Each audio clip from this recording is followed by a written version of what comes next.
Okay, this could be a real game changer.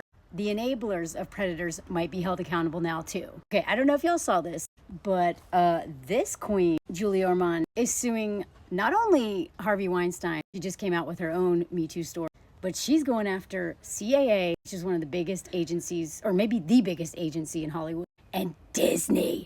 Dude, she's going after Disney. And I'm so happy because this could be a real game changer, y'all. The enablers of SA, the enablers, might have to face some consequences now. Oh, God. Okay, let me just break this down for you. As we learned in this unbelievable piece of journalism, the enablers of Russell Brand are why he had so many victims. This piece went into great detail, and I've done it in some of my videos, of how the people making money off of this man just let it happen because they're greedy, because they're selfish, and because a lot of times they're men who are doing the same crap anyway. Just don't know about it yet. So before I get into Julia's story, one of the things that she brings up is one of the things that this article brought up is that the enablers will literally keep women out of positions of power, out of any career advancement, like literally screw over women's careers to keep them away from men like this so that he doesn't abuse them. Okay, so not only do they like put women in harm's way, the other solution is to just keep women away, meaning they don't have career advancement. And so either way, when you let predators like this run wild, especially in positions of enormous power, like a celebrity, it screws over women on so many levels, not just the victims, but the ones that it shuts out to make sure that this predator can keep doing what he's doing and making all of those people who make money off of him richer. And Julia Orman is going after those people, y'all. So for anyone who doesn't know who Julia Orman is, she was in this movie, which I still owe y'all a breakdown of this movie. Holy crap. Major indoctrination into going after the F-boy and being screwed over by a whole family of men. But that's beside the point. This movie happened. Her career was taking off. She was an A-list actress. Her career was just, right? Launching. Until Harvey Weinstein. So I follow this person on Twitter and I love this tweet. So for making this point here, almost 100% of the time, if you ever find yourself wondering why an actress who was an A-lister in the 90s kind of fell off the map since then, the answer, Harvey Weinstein. Harvey Weinstein, that one man destroyed the career of so many women. So suing the business partners who enabled him is a boss move and necessary to systemic reform. Absolutely, y'all. So let's get into this huge article that just came out. She's saying the quiet parts out loud. I personally believe that Harvey could not have done this without enablers. And for me, that is the layer that you have to get down to in terms of root cause. And if all the men who enabled Harvey and threw her under the bus had stopped it, potentially all the people that followed would not have been harmed. So they absolutely should be held accountable. Let's just see all the things that they did to this woman, is most likely what happened to all his victims, as many of them have said. So right before her career was ruined by this man, she was on the cover of the New York Times Magazine, and which said she was basically the next Julia Roberts. And then Weinstein gave this glowing review of her, like, yeah, like she's, gonna be massive. She's so right? Until he ruined her career. Now, this is what gets interesting. Her agents, these two douchebags, are the main culprits. So they negotiated a deal with Weinstein, knowing his history. This was not a secret, y'all. Everybody knew this, especially his enablers. They knew that he would target young actresses especially, and would do it in business meetings. They had full knowledge of the settlements that Weinstein had made to keep him from being exposed, that he had a propensity for SA.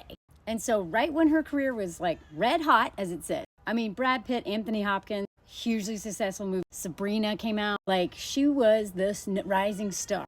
And then she had a meeting with Harvey Weinstein to discuss producing something with Miramax. And shocker, like he always did, took her to dinner, didn't talk about the thing that they met to talk about, and then was like, maybe let's go back to my hotel and we'll talk about it more. And then did the same crap. I'm not going to say it. Read it if you want. SA. So why is she going after all these enablers? How is she able to do that? So Miramax or Disney did not supervise this man, did not retain him, while knowing he was a danger to women. And then the CAA, the agency, did not fulfill its legal duties to her to look out for her well-being and not put her in danger or even warn her. And then when she disclosed to them what happened, it's even worse. So Brian Lord and Kevin Huvane, I think I'm saying their name right. Those were her agents.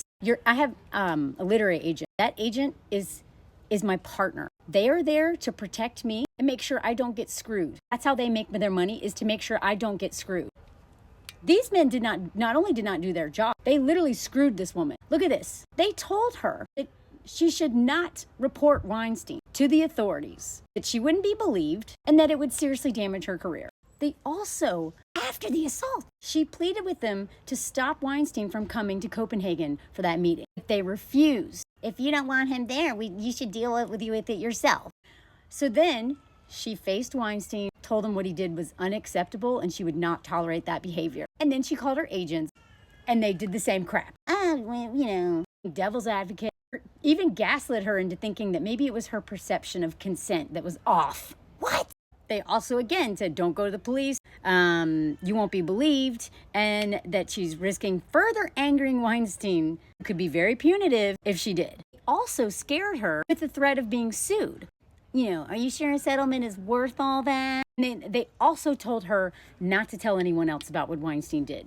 Shh, this little secret, little family secret, which by not telling other people, particularly women, what do you think that did? Put more women in danger. And then after all that, they transfer her to a less experienced agent, right? Somebody who is not going to get her the big job.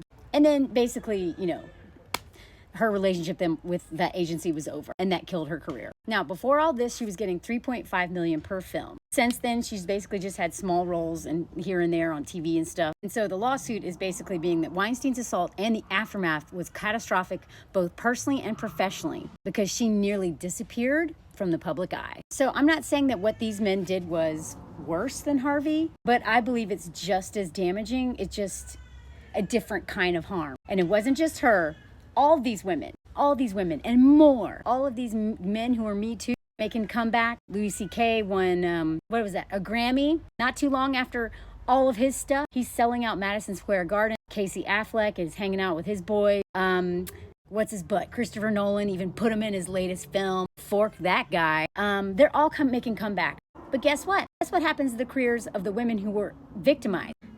Sometimes they never fully recover. In fact, a lot of these directors were like, when the Weinstein news came out, a lot of these directors were like, oh crap, I didn't hire this woman because Weinstein told me not to. So like Mira Sorvino, Ashley Judd. And it's so funny because a lot of these some of these men in Hollywood, and they never question, why is this man really not like this actress? Why is he's so hell-bent on saying that she's difficult, a nightmare to work with. Anytime a man says that a woman is difficult, you need to not trust that man. I'm not saying that, a woman can't be difficult. I know that they can. I've worked with nightmare. But when it's coming from a man, and especially a man with a lot of power, you need to question that. Look at this. Peter Jackson remembered Miramax telling us that Ashley Judd and Mira Sorvino were a nightmare to work with, and we should avoid them at all costs. And these men are just like, yeah, okay. Use your brain, y'all. For 1 second, think about the fact that men in Hollywood, especially, but men all over the world, have systemic power and prey on women. And that if they really hate some woman so much, why is that?